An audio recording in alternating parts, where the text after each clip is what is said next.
کہ اللہ تبارک و تعالیٰ تمہیں اس کا نفع عطا کرے۔ اور پھر آگے بڑھتے ہیں تو آپ فرماتے ہیں جب علم سیکھ لو تو پھر نہ اللہ رسول سے عشق کرنا، فرماتے ہیں پھر نمازیں پڑھنا آسان ہو جائے گا، روزے رکھنا آسان ہو جائے گا، قرآن مجید پڑھنا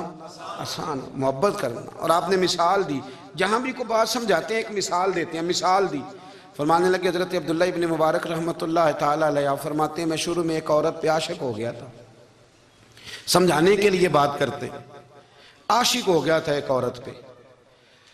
تو میں نے عشاء کی نماز اس کے محلے میں جا کے پڑھی، چونکہ میرا مذہبی گھرانے سے تعلق تھا، نماز میں پڑھتا تھا، تو امام صاحب جو تھے نا، یہ داتا صاحب نے لکھا ہے کشف المحجوب،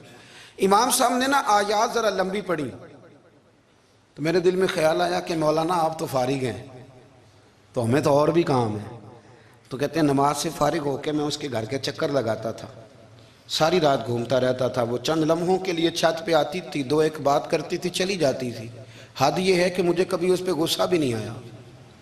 اور اس کا انتظار کر کے کبھی میں تھکا بھی۔ یہ داتا صاحب لکھ رہے ہیں، حضرت عبداللہ ابن مبارک فرماتے ہیں ایک رات میں گیا، اسی طرح میں نے نماز پڑھی، پھر میں اس کے گھر گیا، میں ساری رات، سردیوں کی ٹھنڈی رات 11-12 گھنٹے اس کے گھر کا طواف کرتا رہا، معاذ اللہ چکر لگاتا رہا۔ آدھی رات کو سحری کے وقت وہ چھت پہ آئی 1 منٹ کے لیے اور کہنے لگی گھر میں مہمان بہت زیادہ ہیں، آج بات نہیں ہو سکے گی۔ حضرت عبداللہ ابن مبارک فرماتے ہیں کہ میں جب واپس لوٹا تو نہ مجھے اس پہ غصہ تھا، نہ مجھے تھکاوٹ تھی، بلکہ میرے دل کے اندر اس کے لیے محبت بڑھ رہی تھی۔ میں کہہ رہا تھا کتنی اچھی ہے بیچاری، اتنے راش میں بھی اور اتنی مجبوری میں بھی 1 منٹ کے لیے چھت پہ آئی ہے، پھر بھی مجھے اس سے پیار بڑھ رہا تھا۔ کہتے ہیں جب میں تھوڑا آگے بڑھا تو فجر کی اذان ہو رہی تھی، یکدم میرے اندر سے آواز اٹھی، میں نے کہا عبداللہ اگر تو ایک عورت کے لیے ساری رات کھڑا رہتا ہے، نہ تھکاوٹ ہوتی ہے، نہ غصہ آتا ہے، بلکہ پیار بڑھتا ہے، اگر عورت کے لیے بندہ کھڑا رہ سکتا ہے تو رب رسول کے لیے بھی کھڑا رہ سکتا ہے۔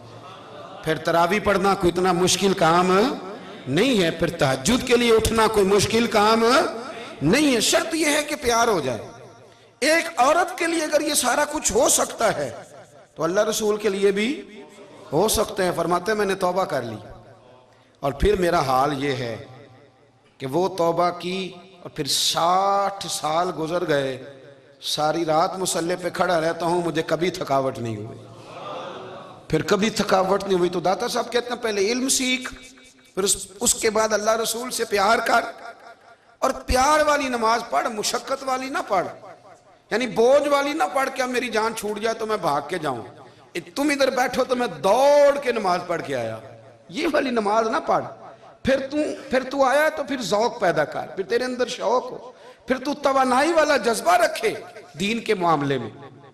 پھر داتا صاحب ایک تیسری بات ارشاد فرماتے ہیں، ایک تیسری بات داتا صاحب کرتے ہیں، داتا صاحب کہتے ہیں کہ یہ یاد رکھ کہ جو تجھے اعزاز ملے گا نا زندگی میں، اعزاز تجھے جو زندگی میں ملے گا،